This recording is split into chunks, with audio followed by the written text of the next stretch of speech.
All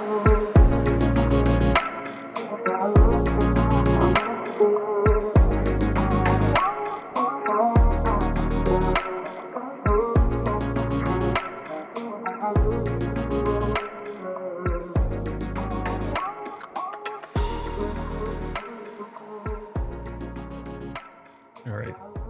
I am recording. Awesome.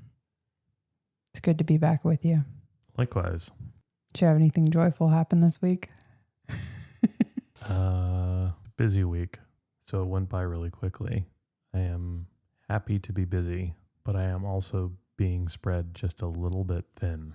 So I'm beginning to feel like the edges are fraying a little bit in terms of what I am retaining and then what I am learning, and then it is immediately going away.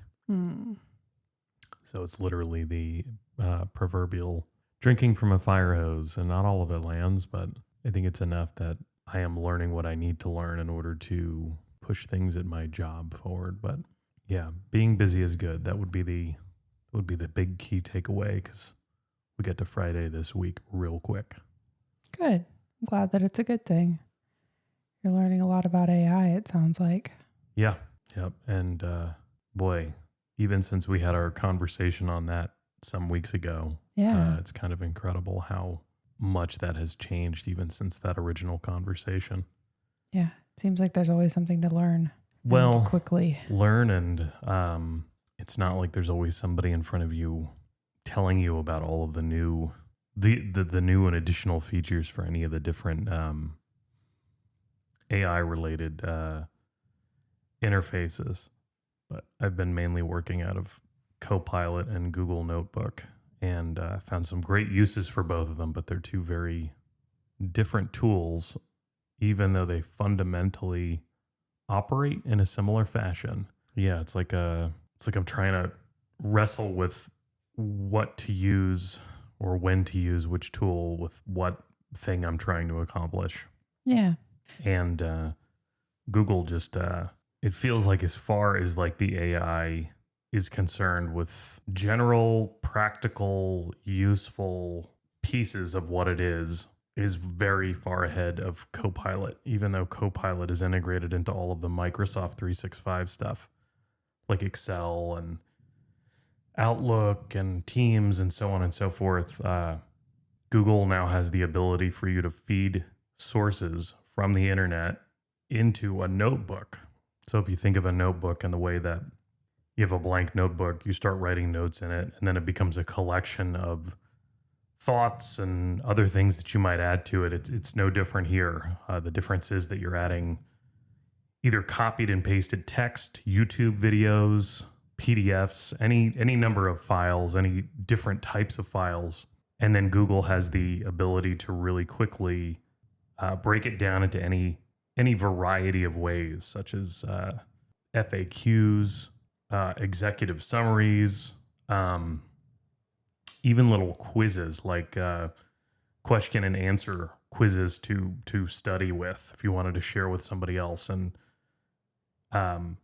they also have the ability to take all of the sources and put them into a podcast format. So if you wanted to take all kinds of data, have AI scrape it, and then turn it into almost like a conversational podcast between two different voices, it has the ability to do that in just a matter of minutes. And as of this morning, it now has the ability to do the same thing with a video overview.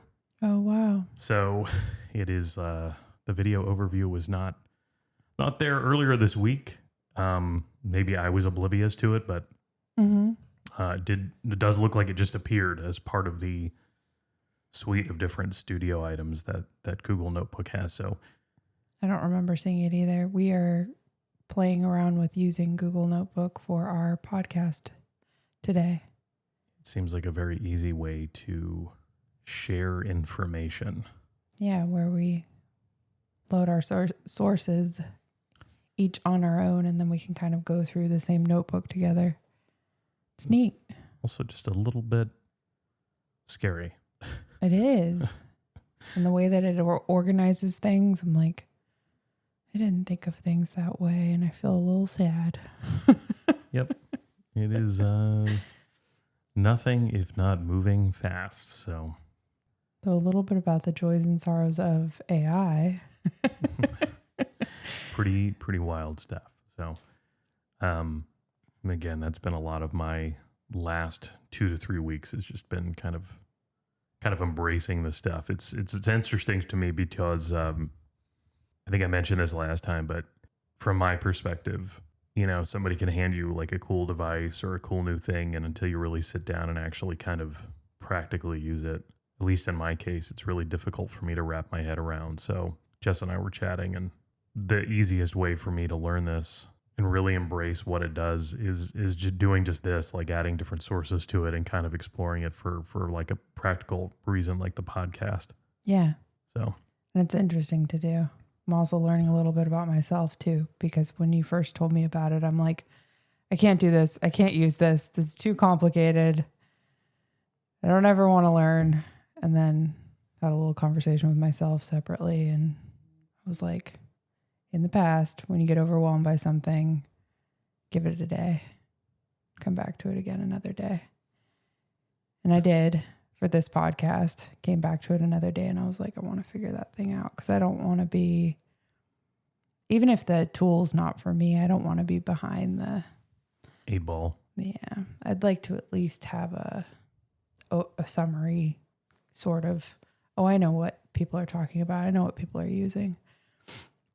Even if it's not the right one for me. Probably good too, because it's a relevant part of conversation in today's day and time, right? I mean, your brother came to visit here and he's working for a rather large firm and was talking about how they've begun to embrace it as well. So yeah, it does seem like most conversations touch on that lately. So that's my joy. My brother's visiting this weekend as we're recording this. That's good. Yeah. He's over visiting my mom while we're recording this episode, along with my other brother, two brothers. Siblings. It's a good thing, though. Yeah.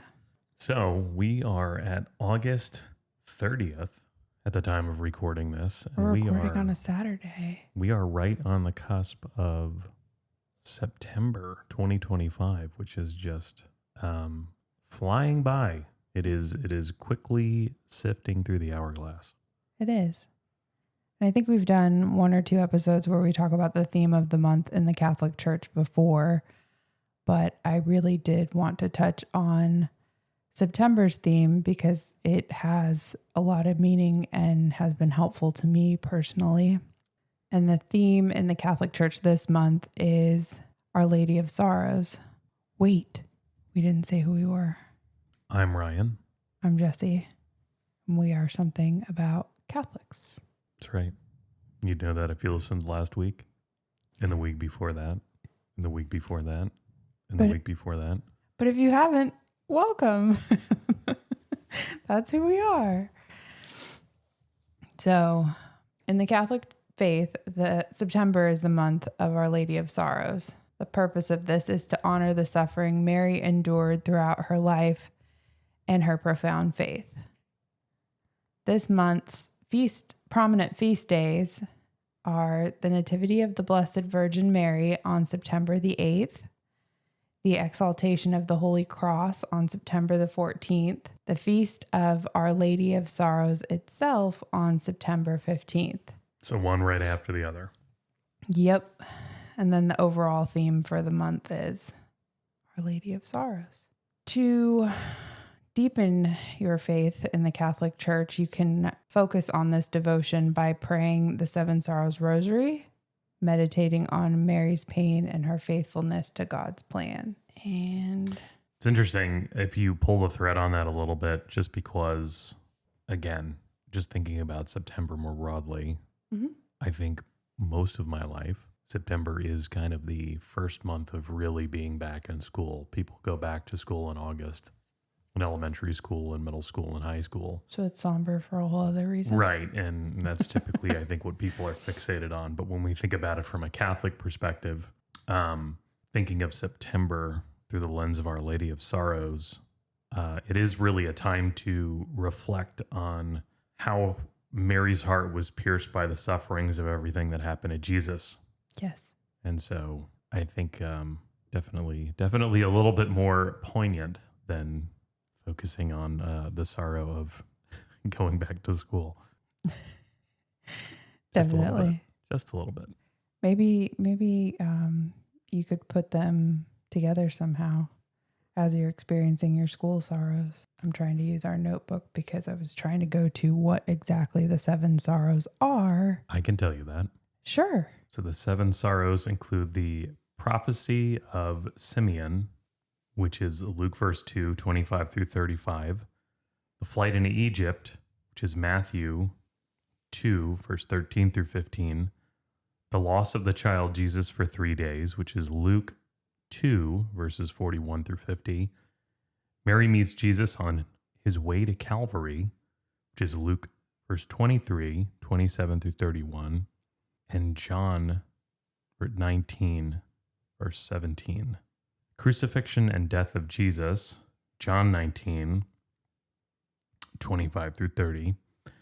The body of Jesus being taken from the cross, Psalm 130 and Luke 23, 50 through 54, and John 19, 31 through 37.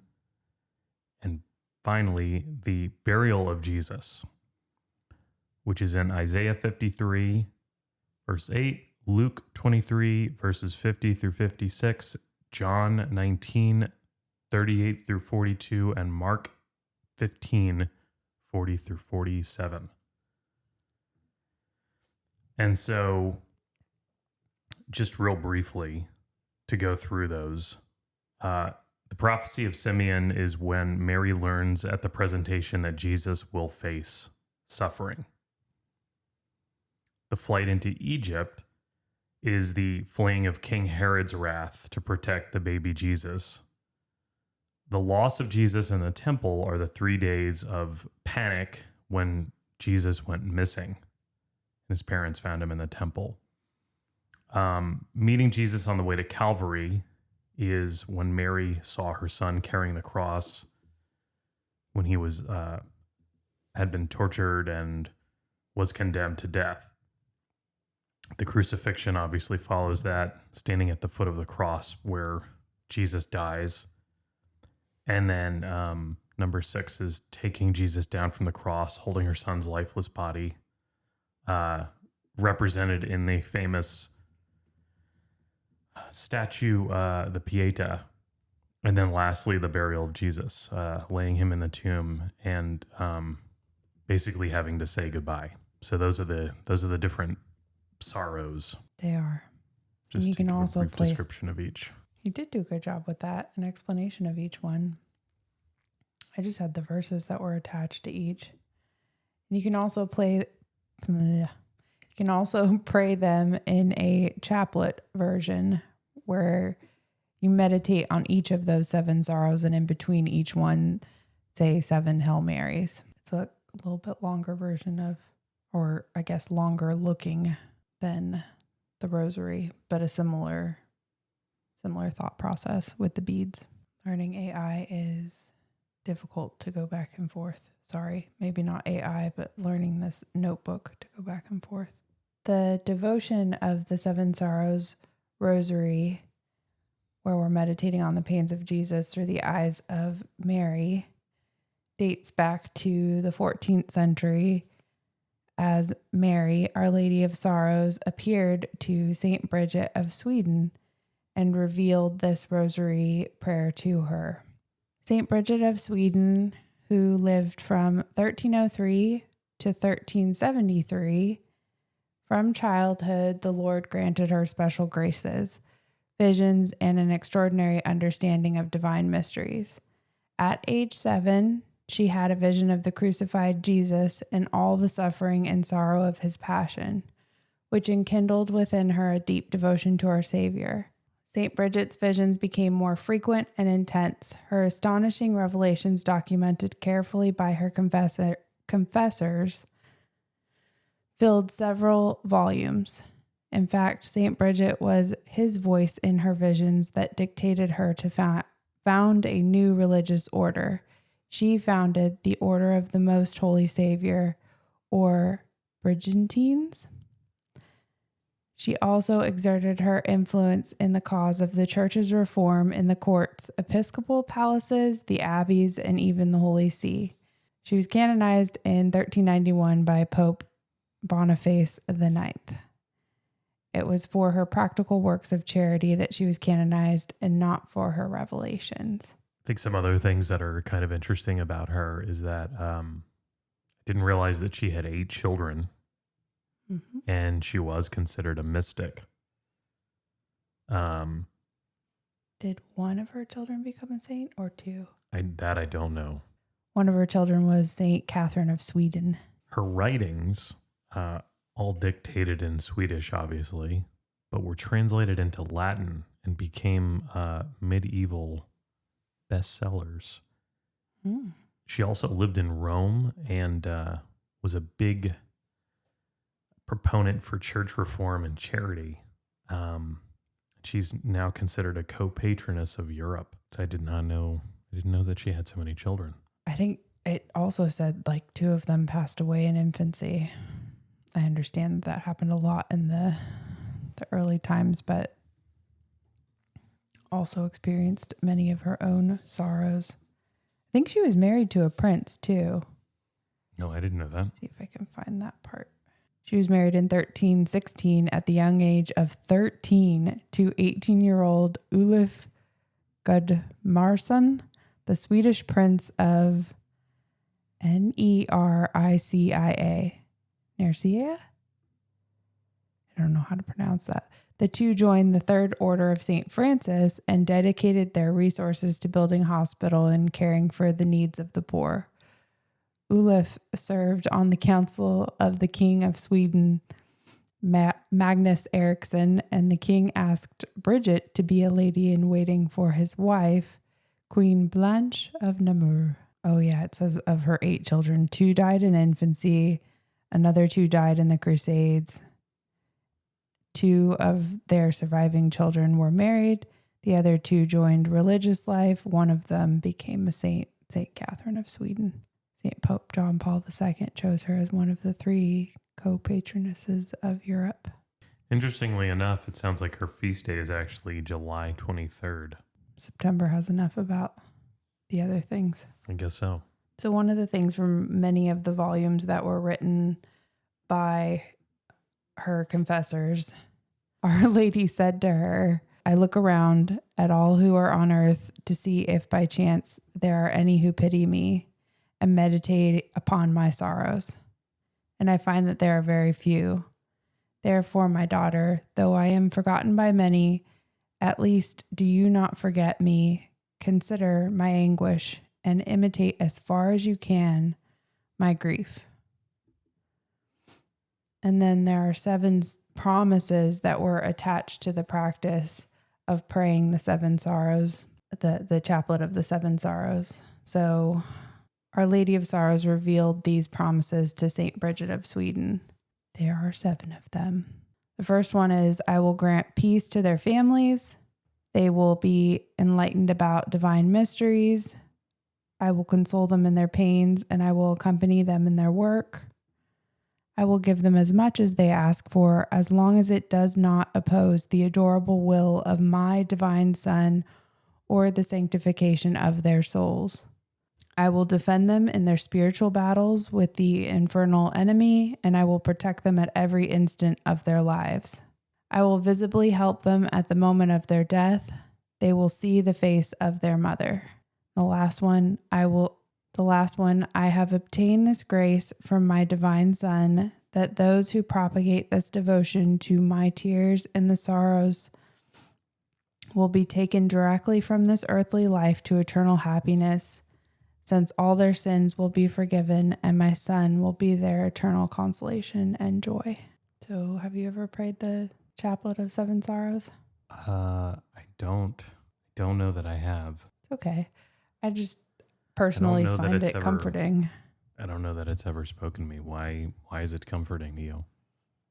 I think there's a lot in my life that does feel sorrowful. So it's helpful to meditate on Jesus' suffering and Mary's suffering in a different way. and know that they know about my own suffering. It's just comforting to me. When I read the 7 promises, it also gives me comfort. It's like a thing that's in a lot of ways a mystery to me, but brings me comfort as I'm doing it. It's like, why does this bring me so much comfort? And I know we're doing the research right now to see where it comes from exactly, but probably knowing that there's our mother in heaven praying for us all of the time, but then the 7 sorrows themselves center me on that suffering that she experienced through her son Jesus. And there's a lot of through lines that I can see for myself in my own suffering. It brings comfort to you. How did you find out about it? It's probably after that welcome retreat that we went to. Did somebody tell you about it, or did you just go find it on your own? I think it was someone in that retreat had not a rosary, but the chaplet of the beads in their hands. And I was like, that doesn't exactly look like a rosary. There's not 10 beads for Hail Marys. There's 7. So where did that come from? I think the person gave me like a little handout about it afterward. And then I also shared with a smaller group of people that I meet with that are Catholic from that larger retreat group that it brings me comfort. And one of them makes rosaries, and her name is Erica. And she gave me a 7 Sorrows rosary or chaplet, I guess, for my birthday one year. And then at the same time, another friend in that same group gave me a little like dish, and in the inside it says "Be happy." So I keep the 7 Sorrows chaplet in the little dish that says "Be happy." Because it's like it's a good idea. Both things can be true at the same time, but we all laughed when I opened both gifts because they were from different people. But it's funny juxtaposition. Also gives meaning to suffering in a certain way. And I think as humans, we're always looking for meaning. We're certainly always looking for reasons, that's for sure. Yeah. So another feast day that's very important in September, we mentioned before, is actually celebrated on September 14th, and that's the Feast of the Exaltation or Triumph of the Holy Cross. And it's majorly symbolic because it's Christ's victory over sin and death through his crucifixion. So if you consider the fact that we talk about the 7 sorrows, and one of the sorrows, or multiple pieces of the sorrows really, are Mary's sadness towards Jesus carrying the crucifix, being buried, his condemnation, all of those things. And then this being a feast day that symbolizes his victory over sin and death because of that crucifixion. It's really a commemoration of very, very significant biblical events. And there's also some other interesting pieces to it that I wasn't totally familiar with, including the discovery of the true cross by Saint Helena, who's the mother of the Emperor Constantine, around 326 AD. So during excavations in Jerusalem, she found 3 crosses and identified Christ through miraculous healings. The feast also marks the dedication of the Basilica of the Holy Sepulchre, a small room or monument cut in rock or built of stone in which a dead person is laid or buried. So, like a tomb or not a tomb? Well, it's sort of. That's what it sounds like to me. But the dedication of that basilica, with the cross being publicly venerated the following day. It also recalls the recovery of the cross relic from the Persian invaders in 629 by Emperor Heraclius, who carried it barefoot into Jerusalem. In Catholicism, the Feast of the Exaltation has been observed in Rome since before the 7th century and invites faithful to venerate the cross as an instrument of salvation, often through processions, blessings of crosses, or meditating on the Passion itself. It also looks like it's shared with Eastern Orthodox Christians and ties directly into September's focus on sorrow and redemption, preceding the memorial of Our Lady of Sorrows on September 15th. Remember, they're back to back. From a theological perspective, it reminds believers that the cross, which was once a symbol of sadness and shame, became more of a sign of triumph. St. Paul wrote in 1 Corinthians, "We proclaim Christ crucified, the power of God and the wisdom of God." And so these differing feast days really do kind of enrich September. And even though we as Catholics consider it more of a somber month, there is light in knowing that in those sorrows, specifically Mary's sorrows, it kind of intertwines with the way that we now look at the cross, and symbolizes a lot of what we believe as Catholics. So I think despite those sorrows, there's some interesting perspective there on sacrifice and hope. Jesus' passion and death on the cross, and then his resurrection, his conquering over death. Exactly. Makes sense that would be a feast day this month. Did you know that the herb basil has been associated with the feast of the exaltation of the Holy Cross? No, why is that? This is actually from the Charleston Cathedral in South Carolina. That's cool. It is.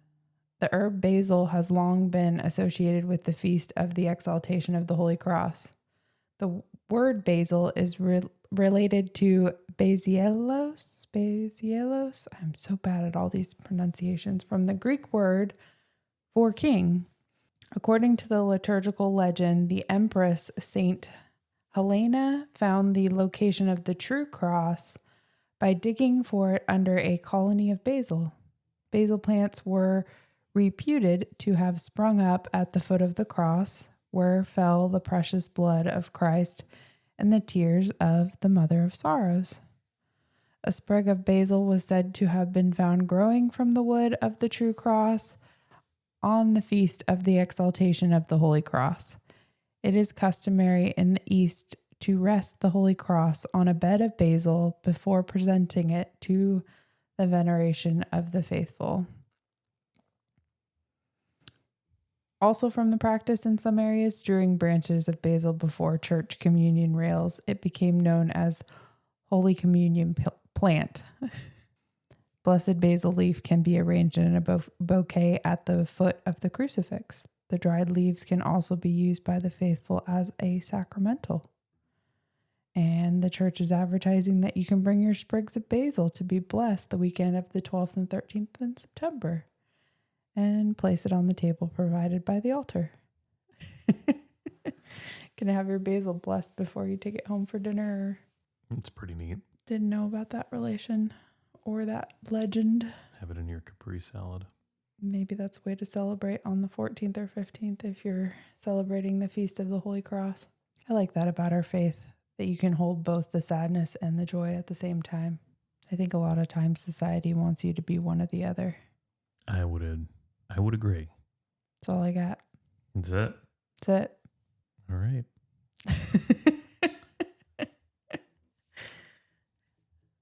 Do you have anything else to add? Not specifically on this. I thought maybe, do you want to add anything about like what kind of things you might pray on this particular month in order to kind of embrace September? Or the Seven Sorrows Chaplet. There's a prayer to Our Lady of Sorrows. There's also a novena in honor of the Dolors of the Blessed Virgin. Dolors meaning, the word dolor comes from Latin and it means pain or grief. Do you want me to read the prayer to Our Lady of Sorrows? Sure. I said that so happy, Our Lady of Sorrows. O Mary, I beseech thee by the sorrows thou didst experience in beholding the divine Son, dying on the cross, procure for me a good death. Obtain for me that having loved Jesus and thee, my most tender mother, here on earth, I may love you both and bless you eternally in heaven. And then there's a novena in honor of the Dolors of the Blessed Virgin. O most holy and afflicted Virgin, Queen of Martyrs, thou who didst stand beneath the cross, witnessing the agony of thy divine Son through the unceasing sufferings of thy life of sorrow, in the bliss which now more than amply repays thee for thy past trials, look down with a mother's tenderness and pity on me, who kneel before thee to venerate thy dolors, and place my requests with filial confidence in the sanctuary of thy wounded heart. Present them, I beseech thee, on my behalf to Jesus Christ. Through the merits of his most sacred death and passion, and through thy sufferings at the foot of the cross, I hope to attain the grant of my present petition. To whom shall I recur in my wants and miseries, if not to thee, O Mother of Mercy, who having so deeply drunk of the chalice of thy Son, canst compassionate the woes of those who still sigh in the land of exile. Holy Mary, Mother of Sorrows, pray for me. Amen. Amen. You can also call to mind the virtues of piety, fervor in performing the sacred duties, and the spirit of prayer. I had a side note that September 29th is the Feast of the Archangels. Thought we could do an episode on that eventually. Is what we've talked about not long enough? Is that why you're asking me if I have more? No, just asking. Okay. I think we should also, not to end on kind of a down note, but keep in prayer all of the families affected at the Annunciation Catholic School in Minneapolis. Yes. Which is just a terrible tragedy, and we should not stop praying despite what some political leaders are insinuating. It's a really, really horrible thing to say. It is. And it is worth noting that prayer doesn't magically protect people from suffering. Considering what we just talked about and listening to Bishop Barron remark on some of the the Minneapolis mayor and his really out of touch words following the shooting, we should all remember that Jesus prayed fervently from the cross as he died. So prayer does not magically protect people from suffering, but it is a form of worship. And for all of us that do believe in something bigger and something greater. And it's a tool that's there for us in suffering. Right. It's a horrible, senseless, and maybe even demonic crime that went on here. And just keep these families and anybody that was involved in this in our prayers. Yes, very much so. All of them and all of the ripples of what happened in that community. Do you want to say one other quote from Bishop Barron that I thought was really poignant? Prayer is the raising of the mind and heart to God, which strikes me as altogether appropriate, precisely at times of great pain. And prayer by no means stands in contrast to decisive moral action. Martin Luther King was a man of deep prayer, who also effected a social revolution within the United States.